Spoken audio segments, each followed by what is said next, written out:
Ako, pahinga na pahinga para bukas malakas.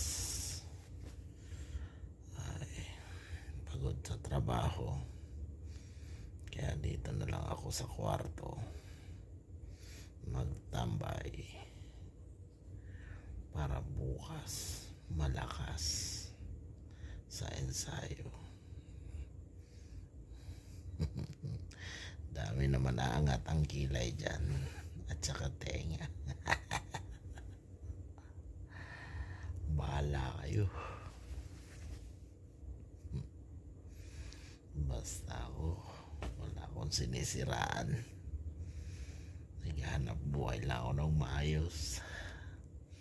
Trabaho lang, walang personalan. Kung sa tingin nyo kayo na magaling, o di kayo na. Kung sa tingin nyo kayo na malakas, o di kayo na. Basta ako, dito sa kwarto, matulog ng maaga para bukas malakas.